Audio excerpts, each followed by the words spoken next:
نبی کریم صلی اللہ علیہ وسلم کی زندگی میں جن حادثات اور جن ایام کی خصوصی اہمیت رہی ہے ان میں سے ایک موقع غزوہ احد کا بھی ہے۔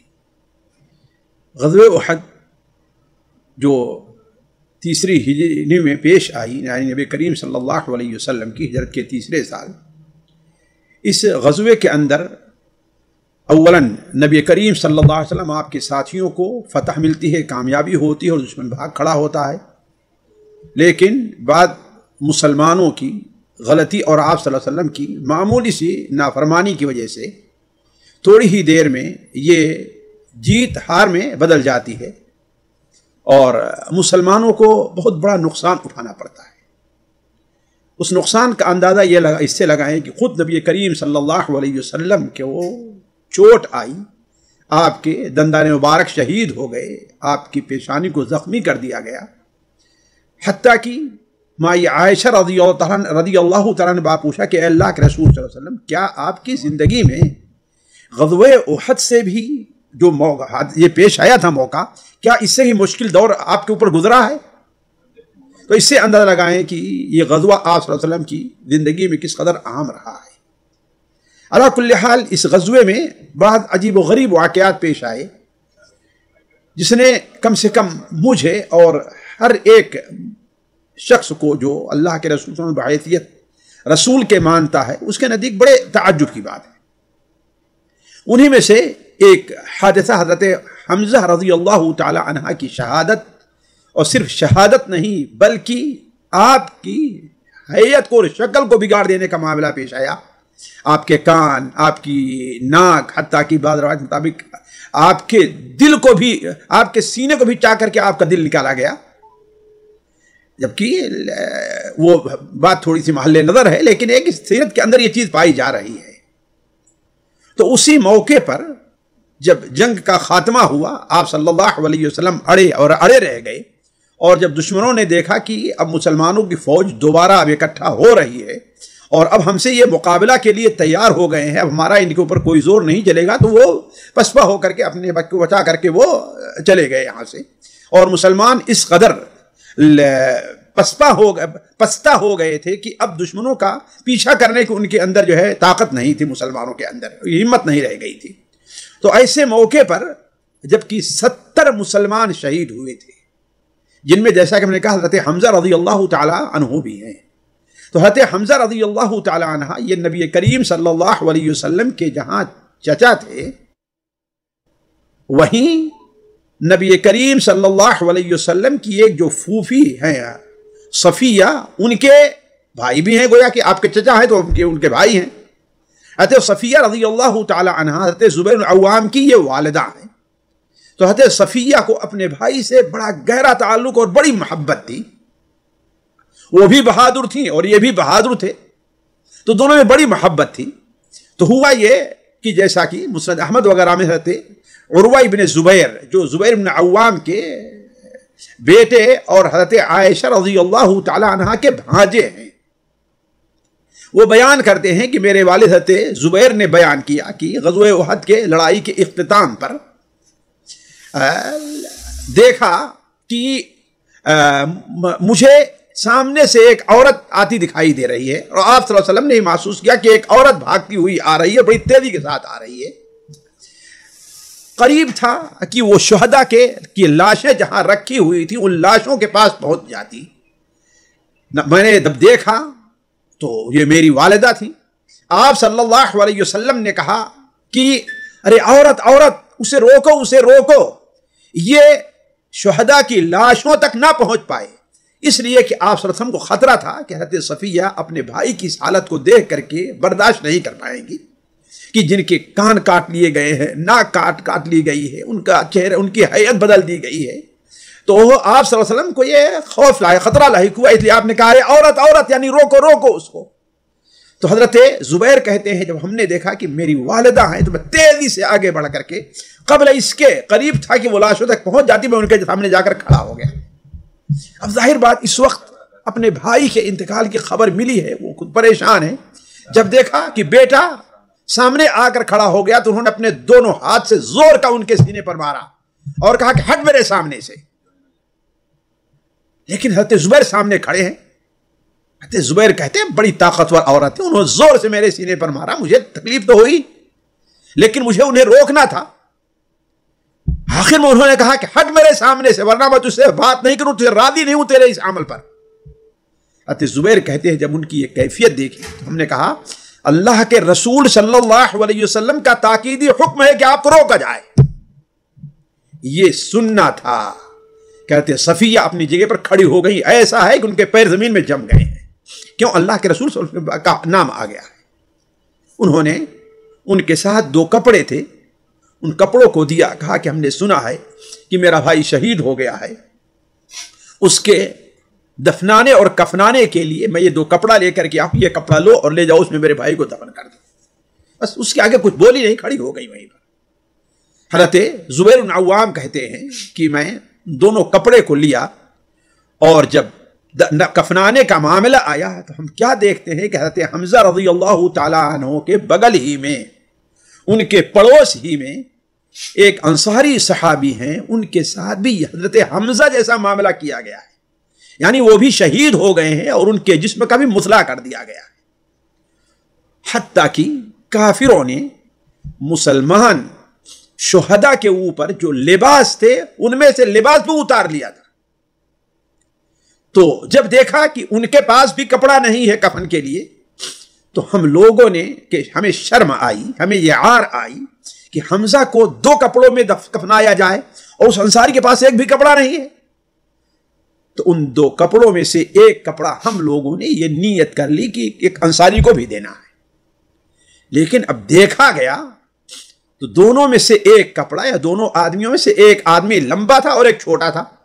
لیکن ہم نے جو سمجھا یہ ہے کہ ایک کپڑا بڑا تھا اور ایک کپڑا چھوٹا تھا. شاید حضرت صفیہ نے ایک چادر کے لیے اور ایک تہبند کے لیے, ایک چادر کے لیے 2 کپڑے لے کر کے آئی رہی ہوں. تو کہا کہ اب بڑا کپڑا کس کو دیا جائے, چھوٹا کس کو دیا جائے. ظاہر بات ہے ایک کو ہوا تو ایک کی ناانصافی, ایک ساتھ ناانصافی ہوگی. یہ صحابہ کرام کی خوبی دیکھیے ساتھیوں.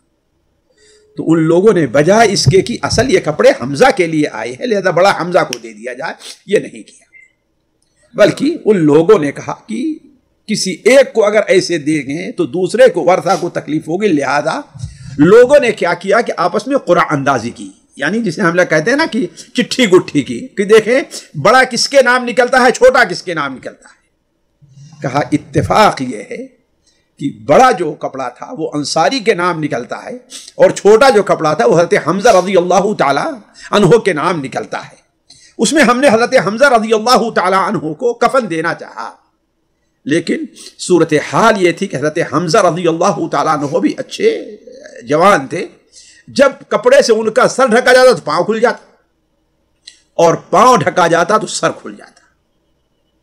لہذا آپ صلی اللہ علیہ وسلم نے حکم دیا کہ حمزہ کے اس کپڑے سے سر کو ڈھک دو اور پیر کو کھلا رہنے دو یا پیر کے اوپر گھاس ڈال دو. تو کہا ہم لوگوں نے اس طریقے سے آپ صلی اللہ علیہ وسلم مطابق حضرت حمزہ کے سر کو تو ڈھک دیا اور پیر جو کھلا ہوا تھا اس کے اوپر گھاس ڈال کر کے انہیں دفن کر دیا اور انصاری کو دوسری قبر میں دفن کیا. بلکہ میں اس بھی غزوہ احد کے تفصیلات نہیں بیان کرنا چاہتا. مسلمانوں کے لیے اس کا پریشانی کا ایک تو زخم آئے تھے, دوسرے جیت جو ہے جو ان کی ہار میں بدل گئی تھی. اگرچہ کافر میدان چھوڑ کر کے بھاگ گئے لیکن اب مسلمانوں کی پستی کا یہ عالم تھا, جو اتنا زخم لگے تھے اور اتنا تھک گئے تھے کہ اب مسلمان ان کا پیچھا نہیں کر سکے. تو یہ غم تھا. دوسرے 70 آدمی شہید ہوئے تھے. تو آپ صلی اللہ علیہ وسلم نے کہا کہ ایک ایک قبر میں 2-2 3-3 آدمی کو دفن کرو اور جس کو قرآن زیادہ آتا ہو اس کو یاد رکھو. اور ادھر کپڑے کی بھی ایک کمی تھی کہ بسا اوقات ایک کپڑے میں 2-2 آدمی, ہو سکتا ایک ہی کپڑے میں 2 یا کہ ایک کپڑے کو پھاڑ کر کے دونوں کو کفن دیا جا رہا ہو. علی کل حال یہ صورتحال رہی حضرت حمزہ رضی اللہ تعالیٰ عنہ کے ساتھ. اب ہم یہ دیکھتے ہیں کہ آخر ایک چھوٹا سا قصہ ہے اور آپ لوگوں نے مقررین حضرات سے بار بار سنا ہوگا, لیکن سوال یہ ہے کہ ہمیں اور آپ کو اس سے کیا سبق لینا ہے, جو بڑی اہم چیز ہے. دیکھیے پہلی چیز جو زیادہ قابل غور ہے کہ صحابہ کی خوبی رضوان اللہ علیہم اجمعین. ہم اپنا موقف دیکھیں اور صحابہ کا موقف دیکھیں. وہ لوگ نبی کریم صلی اللہ علیہ وسلم کی اطاعت کے سامنے اپنی تمام خواہشات کو قربان کر دیتے تھے۔ حضرت صفیہ رضی اللہ تعالیٰ کو خبر ملی کہ ان کے بھائی شہید کر دیے گئے، ان کی لاش کی بے حرمتی کی گئی ہے، حتیٰ کہ ان کے کپڑے اتار لیے گئے ہیں۔ حضرت صفیہ ان کے آخری دیدار کے لیے میدان احد کی طرف بھاگی تھی، اور کفن کے لیے جو کپڑے بھی ساتھ لائے تھے، ابھی لاش کے قریب پہنچنے ہی والی تھی کہ نبی کریم صلی اللہ علیہ وسلم کا حکم پہنچتا ہے کہ وہیں رک جاؤ اور آگے نہ بڑھو، چنانچہ رک جاتی اور آگے نہیں بڑھتی۔ دیکھیے آپ صلی اللہ علیہ وسلم کے حکم کی تعمیل میں اپنی خواہش کو قربان کر دیا۔ ذرا ہم سوچیں، ہمارا کوئی بھائی ہوتا، ہمارا بیٹا ہوتا، ہمارا باپ ہوتا کوئی، تو ہمیں اگر اس لاش تک پہنچنے سے کوئی روکے تو ہمارے اوپر کیا گزرتی، ہم اس کے ساتھ کیا معاملہ کرتے؟ بڑا ہوتا یا چھوٹا ہوتا، اگر ہمارا زور نہ چلتا اس کے اوپر پھر بھی ہم ناراضگی کیا۔ لیکن حضرت صفیہ ایک صحابیہ کی خوبی دیکھیے کہ نبی کریم صلی اللہ علیہ وسلم کا حکم آتے ہوئے فوراً وہ رک جاتے۔ یہی سوچے صحابہ کی خوبی تھی آپ کی اطاعت کی، لیکن آج یہ چیز ہمارے اندر سے مفقود نظر آ رہی، اسی لیے اللہ تبارک و تعالیٰ نے ہمارے اوپر ذلت اور خواری مسلط کر دی۔ مثال لے لیجئے، آج عید میلاد النبی کا ہر طرف چرچا ہے۔ اب اگر ان سے پوچھا جاتا ہے کہ کیا اللہ کے رسول صلی اللہ علیہ وسلم نے ہر سال عید منائی ہے، عید میلاد النبی، تو اب تک ان کا جواب تھا کہ آپ نہیں کہا ہے، لیکن یہ بدعت حسنہ ہے۔ اور اب اس کے جواز کے لیے جھوٹے الٹے سیدھے دلائل ڈھونڈ کر کے قرآن حدیث سے لے آئے جا رہے ہیں، یہاں تک کہ نعوذ باللہ من ذالک، یہاں تک کہہ دیا جاتا ہے کہ اللہ تعالیٰ نے سب سے پہلے آپ کی میلاد منائی ہے۔ نعوذ باللہ من ذالک، اس سے بڑا جھوٹ اور کیا ہوگا؟ یہ جائے کہ یہ مانے کہ آپ صلی اللہ علیہ وسلم نے کبھی نہیں منایا، آپ کے بعد کسی صحابی نے عید میلاد نہیں منایا، کسی تابعی نے نہیں منایا، کسی امام نے نہیں منایا، سب سے پہلے شیعہ اور رافضیوں نے اس کو ایجاد کیا ہے، جن کے ایمان کے بارے میں شبہ ہے۔ اس کے باوجود بھی مسلمان چونکہ ان کی خواہش کے مطابق ان کو اچھا لگتا ہے، ان کا مسلک اسی پر چلا آ رہا ہے، لہذا اس کے جواز کے لیے سارے دلائل جھوٹے سیدھے اکٹھا کر لیے جا رہے ہیں۔ اب تک جو یہ کہتے تھے کہ یہ بدعت حسنہ ہے، لیکن دیکھا کہ لوگ اب اس کو قبول نہیں کرتے، لوگ چاہتے ہیں قرآن حدیث سے کوئی دلیل ہو تو اب اس کے لیے الٹے سیدھے قرآن سے دلیلیں پیش کی جانے لگتی ہیں۔ لیکن ادھر صحابہ کرام کی اطاعت کا معاملہ دیکھیے کہ حضرت صفیہ سے کہا گیا یہ اللہ کے رسول کا حکم ہے، بس اپنی جگہ پہ ٹھہر جاتی۔ دوسرا فائدہ یہ بھی آپ دیکھیں، کافروں اور مشرکین کی اسلام اور مسلمانوں سے دشمنی، کس قدر دشمنی ان کی سخت ہوتی ہے، اور مسلمانوں کے بارے میں کس قدر کینہ وہ اپنے دل میں رکھتے ہیں، کس قدر ایسا کینہ رکھتے ہیں کہ بسا اوقات مسلمانوں کے ساتھ، مسلمانوں کی لاش کے ساتھ وہ حرکتیں کر جاتے ہیں، غیر انسانی حرکتیں، جو ایک خونخوار درندہ بھی کسی اپنے شکار کے ساتھ نہیں کرتا ہے۔ ایسا ماضی میں بھی ہوا ہے، جیسا کہ حضرت حمزہ کے بارے میں آپ نے دیکھا، اور بہت سے حادثات ہیں، اور وقت حاضر میں بھی ایسے بہت سے مناظر دیکھنے میں آتے ہیں۔ یہ اس بات کی دلیل ہے کہ اسلام اور مسلمانوں کے ساتھ ان کے دل میں کس قدر نفرت پائی جاتی ہے۔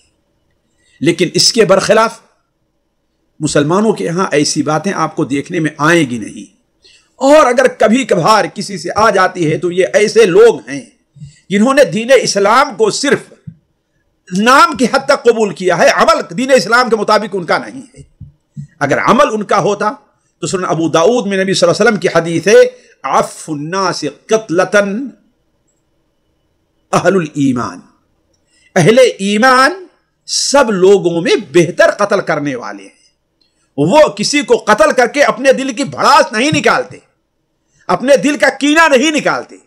اولاً تو قتل اسے ہی کرتے ہیں جسے قتل کی اجازت شریعت دیتی ہے، دوسرے قتل اسی طریقے سے کرتے ہیں کہ آپ سے ارشاد اذا قتلتم فاحسنوا القتلہ، اگر قتل کرو تو قتل کرنے میں بھی احسان کو مد نظر رکھو، تمہارا مقصد تکلیف پہنچانا نہیں ہے، اسے اذیت دینا نہیں ہے، نہیں، تمہارا مقصد اگر اس کو قتل کرنا ہے تو اچھے طریقے سے قتل کرو۔ تو کہنے کا مطلب یہ ہے کہ اس کے برخلاف کافر اور مشرک اس سے بالکل برخلاف ہے، اور اسلام اور مسلمانوں کی دشمنی میں وہ ایسی حرکتیں کرتے ہیں کہ کوئی جانور بھی کسی کے ساتھ نہیں کرتا۔ تیسرا فائدہ، صحابہ کرام رضی اللہ عنہم اجمعین اور نبی کریم صلی اللہ علیہ وسلم کی معاشی زندگی کس قدر تنگ تھی ساتھیوں کی، ان کی زندگی کس قدر پریشانی میں گزرتی تھی کہ شہیدوں اور میت کو دفن کرنے کے لیے نیا کپڑا تو دور کی بات ہے، انہیں پرانا کپڑا بھی میسر نہیں آیا کرتا تھا۔ ذرا سوچیں آپ، اس پر ذرا غور کریں۔ اسی واقعے میں دیکھیں کہ وہ انصاری تھے، ان کے لیے ایک کپڑا بھی، حضرت حمزہ کو جب کپڑا میں دفن کیا گیا وہ بھی پرانی چادر لے کر کے آئی تھی، نیا کپڑا نہیں تھا، اور جب اس سے ان کا سر ڈھکا جاتا تو پیر کھل جایا کرتا تھا، اور پیر ڈھکا سر کھل جایا کرتا تھا۔ یہیں سے یہ بات اپنے دل میں بیٹھا لینی چاہیے کہ فقیری عیب نہیں ہے، اور نہ ہی کسی بندے کا مالدار ہونا اس کی خوش نصیبی کی دلیل ہے، اور نہ ہی کسی کو مال اور جاہ و منصب کا مل جانا اللہ تعالیٰ کے نزدیک اس کے محبوب ہونے کی دلیل ہے، بلکہ اللہ تعالیٰ تو بیان فرماتا ہے لا یغرنک تقلب الذین کفروا فی البلاد متاع قلیل ثم مأواہم جہنم وبئس المہاد لیکن الذین اتقوا ربهم لهم جنات تجری من تحت النار خالدین فیہا نزلا من عند اللہ وما عند اللہ خیر للابرار لا یغرنک تقلب الذین کفروا بالبلاد، روئے زمین پر کافروں کا دندناتے پھرنا، تجارت کے اوپر، اقتصاد کے اوپر، سیاست کے اوپر، ملک پر ان کا قبضہ کر لینا، یہ چیز تمہیں دھوکے میں نہ ڈالے۔ متاع قلیل، بڑی تھوڑی سی پونجی ہے، بڑی تھوڑی سی پونجی ہے۔ اس کی مثال یہ ہے ایک گلاس شہد کے اندر، جب میٹھے پینے میٹھا لیکن اس میں تھوڑا زہر ڈال دیا جائے۔ متاع قلیل ثم مأواہم جہنم وبئس المہاد، پھر ان کا ٹھکانہ کیا ہے؟ جہنم ہے، اور جہنم برا ٹھکانہ ہے۔ البتہ لیکن الذین اتقوا ربهم، لیکن وہ لوگ جو اپنے رب سے ڈرتے رہے، لہم جنات تجری من تحتها الانہار خالدین فیہا، ان کے لیے جنتیں ہیں جس جنت میں وہ ہمیشہ ہمیشہ رہیں گے، ان کے نیچے نہریں بہ رہی ہیں، جنت کے نیچے نہریں بہ رہی ہیں۔ یہ اللہ تعالیٰ کی طرف سے ان کے لیے مہمان نوازی کا سامان ہے۔ وما عند اللہ خیر للابرار، اور اللہ تعالیٰ کے پاس جو کچھ ہے وہ نیک لوگوں کے لیے بہت بہتر ہے۔ اسی طریقے سے ساتھیوں اس نقطے کے اوپر غور کریں۔ ایک انسان مومن اگر زندہ ہے تو اس کے لیے واجب نہیں کہ اس کا پورا جسم ڈھکا رہے، یہ ایک فقہی مسئلہ ہے۔ اس کا چہرہ کھلا ہوا ہے، اس کا سر کھلا ہوا ہے، اس کے ہاتھ کھلے ہوئے، یہاں تک پہنا ہے، یہاں تک پہنا ہے، ٹخنے سے نیچے، گھٹنے سے نیچے اس کے کپڑے ہیں، اس کا کندھا کھلا ہوا ہے، لیکن میت کے لیے یہ ہے کہ پورا جسم ڈھکے رہنا چاہیے۔ تو کفن دیا جائے تو اس کا چہرہ بھی نہیں کھلا رہنا چاہیے، صرف آپ نے اس کے لیے حاجی کے لیے جو حالت احرام میں جس کا انتقال ہو اس کے لیے آپ نے کہا ہے بس، وَلَا تُخَمِّرُوا وَجْهَهُ، جیسا کہ صحیح مسلم کے اندر روایت ہے، چہرے کو نہ ڈھکو۔ اس کے علاوہ میت اصل یہ ہے کہ اسے کفنا دینے، کپڑا دینے ایسا ہے کہ پورا جسم ڈھکا رہے۔ اسی لیے ذرا دیکھیں حضرت حمزہ کو سر ڈھکتے پیر کھل جاتا، پیر ڈھکتے، یہ پریشانی کیوں تھی صحابہ کو؟ اس لیے کہ وہ یہ جانتے تھے کہ پورا جسم ڈھکنا چاہیے، لہذا سر کو ڈھکا، اور کہا جاتا ہے کہ پیر کے اوپر گھاس رکھ دی تاکہ وہ بھی کھلا نہ رہے۔ اس طریقے سے ایک فائدہ یہ ساتھیوں، اور یہ فائدہ دیکھیں، کیا ہم یہ اپنا تعامل پیش کر سکتے ہیں کہ صحابی کس قدر انصاف پسند تھے؟ ذرا دیکھیں، اصل کپڑا کس کے لیے آیا تھا؟ حضرت حمزہ کے لیے آیا تھا، کوئی دوسرا اس میں شریک نہیں تھا، اور بہن کس لیے لائی تھی؟ حضرت حمزہ کے لیے۔ لیکن مسلمانوں نے اسے باعث عار سمجھا کہ حمزہ کے پاس تو 2 کپڑے ہوں اور اسے 1 کپڑا ملے، اس کے پاس ایک بھی کپڑا نہ رہے، اور اسی پر بس نہیں ہے، اب نیت کر لی تو گویا اس دونوں کپڑے میں دونوں شریک ہو گئے۔ ایک کپڑا چھوٹا ہے، ایک بڑا ہے، کس کو چھوٹا دیا جائے، کس کو بڑا دیا جائے؟ جس کو چھوٹا دیا تھا اس کے ورثہ حضرت حمزہ کو چھوٹا دیا جاتا تو ان کے ورثہ، ان کی بہن کہتی اصل تو ہم ان کے لیے لائی تھی، انہی کو تم لوگوں نے چھوٹا کپڑا دیا۔ اور اگر انصاری کو چھوٹا دیا جاتا تو انصار کے ورثہ کہتے یہ تو ایسے ہی لاوارث ہے، تم لوگوں نے اسے بھی چھوٹا کپڑا دیا، ان کے دل ملالات۔ لہذا مسلمانوں نے یہاں پر قرآن اندازی سے کام لیا۔ واللہ ساتھیوں کس قدر تعجب کی بات ہے، یہ انصاف دیکھیے مسلمانوں کے اندر، یہ مساوات دیکھیے مسلمانوں میں. قرآن اندازی سے کام لیا کہ قرآن میں جس کا نام نکل جائے وہ اس کی قسمت ہے. اور اس سے تعجب بات قرآن اندازی میں اصل جس کے کپڑے ہیں اسی کے حصے میں چھوٹا کپڑا آ رہا ہے، اسی کے حصے میں چھوٹا ہے، لیکن اس پر بھی کسی کو اعتراض نہیں ہے کہ اللہ نے اگر اس کی قسمت میں ہی رکھا تو چلو ٹھیک ہے. یہیں سے معلوم ہوا کہ قرآن اندازی ایک مشروع عمل ہے. قرآن اندازی سے مراد جانتے ہیں، قرآن یعنی چٹھی، یعنی ہمارے کہتے ہیں کہ 2 پرچیاں لکھ لی جائیں یا کوئی اس طریقے سے رکھا جائے اور اس میں سے کوئی ایک اٹھایا کہ اس کا نام کیا نکلتا ہے، یہ قرآن اندازی ہے. تو قرآن اندازی ایک مشروع عمل ہے، اس میں بہت سے اختلاف کا حل ہے اور بہت سی لڑائیوں سے بچاؤ ہے. لہذا قرآن اندازی پر انسان کو راضی ہو جانا چاہیے. نواں فائدہ، اگر کسی کو بری طرح قتل کیا جائے اور اس کی لاش کے ٹکڑے ٹکڑے کر دیے جائیں، یا آپ سمجھیے کسی کا ایکسیڈنٹ ہو جائے، اس کی لاش کے ٹکڑے ٹکڑے ہو جائیں، اگر وہ سچا مسلمان ہے یا اس کے ساتھ صرف اس لیے کیا جا رہا ہے کہ یہ مسلمان ہے، تو یہ اس کے لیے شرف کی بات ہے. لوگ کیا سمجھتے ہیں کہ ارے بڑی بری موت مرا، نہیں، یہ رکھے یہ بڑی بری موت، اسلام کے لیے وہ مرا ہے، اسلام کے نام پر ہے وہ، تو یہ اس کے لیے شرف کی بات ہے اور اللہ تعالیٰ کے نزدیک درجات کی بلندی کا سبب ہے. جیسے کہتے ہیں حمزہ رضی اللہ تعالیٰ عنہ کے ساتھ ہوا ہے، بلکہ آپ صلی اللہ علیہ وسلم کو ان کی یہ حالت نہ چاہتے ہوئے بھی اس قدر پسند تھی کہ آپ ان کی حالت دیکھ کر کے فرمایا. حضرت انس بن مالک کی روایت ہے کہ آپ صلی اللہ علیہ وسلم ان کے پاس کھڑے ہوئے اور کہا اگر صفیہ یعنی اپنی پھوپھی اور حضرت حمزہ کی بہن، اگر صفیہ کے دل میں ملال نہ ہوتا تو میں حمزہ کی لاش کو ایسے ہی چھوڑ دیتا جسے چڑیاں، گیدڑ اور جانور کھاتے، تاکہ قیامت کے دن اللہ تعالیٰ ہر جانور کے پیٹ سے حمزہ کو نکالے. تو اگر کسی کو اس طریقے سے لوگوں کی نظر میں بری موت ہوتی ہے تو اس کا یہ مطلب نہیں کہ وہ بری موت مرا ہے، یہ اس کے درجات کی بلندی کا سبب ہے. اسی طریقے سے ایک اور چیز ہمارے یہاں اس سلسلے میں ذرا غلطی ہوتی ہے، آخری دیدار کی رسم کوئی شرعی حیثیت نہیں رکھتی ہے. یہ صرف ایک جائز عمل ہے کہ آخری دیدار کر سکتا ہے، لیکن وقت مصلحت قریب سے قریب انسان کو آخری دیدار سے روکا جا سکتا ہے، جیسا کہ اللہ کے رسول حضرت صفیہ کو ان کے بھائی کی لاش یعنی حضرت حمزہ کی لاش کو دیکھنے سے روکا ہے. اسے ایک مصلحت حضرت صفیہ صبر نہیں کر پائیں گی. اس کا مطلب یہ ہے کہ یہ کوئی شرعی چیز نہیں ہے، صرف ایک جائز ہے. ہمارے یہاں اس کی بڑی اہمیت دی جاتی ہے، بلکہ بسا اوقات کوئی بیٹا دور ہے، رشتہ دار دور ہے، تو اسے دکھانے کے لیے لاش دفنانے میں غیر معمولی تاخیر سے 1 دن 2 دن کی تاخیر کرتے ہیں. اسرعوا بالجنازہ کا ہے، حتیٰ کہ بسا اوقات ایسی ناجائز رسم بھی ہے کہ غیر محرم مرد ہے، اسے عورتیں دیکھ رہی ہیں، صرف محرم عورتیں نہیں، وہ عورتیں نہیں جن کا وہ محرم ہے، نہیں، غیر محرم عورتیں دیکھ رہی ہیں. بسا اوقات عورت ہے، اسے غیر محرم مرد کو بھی دکھایا جا رہا ہے. تو یہ رسم تو قطعاً جائز نہیں ہے، لیکن کسی محرم کو دیکھنا ہے، مرد کو دیکھنا یا عورت کو، تو یہ ایک جائز عمل ہے. نہ یہ کہ اس کی وجہ سے کفنانے اور دفنانے میں تاخیر، بسا اوقات ایک نماز جنازہ کے بعد ایک سلسلہ لگ جاتا ہے دیکھنے والوں کا، اس میں تاخیر ہوتی ہے، گھر والوں کو یہ تاخیر ہو رہی، یہ چیز کوئی شرعی چیز نہیں ہے. علی کل حال آخری فائدہ اس سلسلے میں یہ ہے کہ اس دنیا میں مومن کو مصائب و پریشانی، ہار اور جیت اور قتل و قتال کا سامنا پڑتا ہے، جس سے ان کے گناہوں کی معافی، ان کے درجات کی بلندی ہوتی ہے.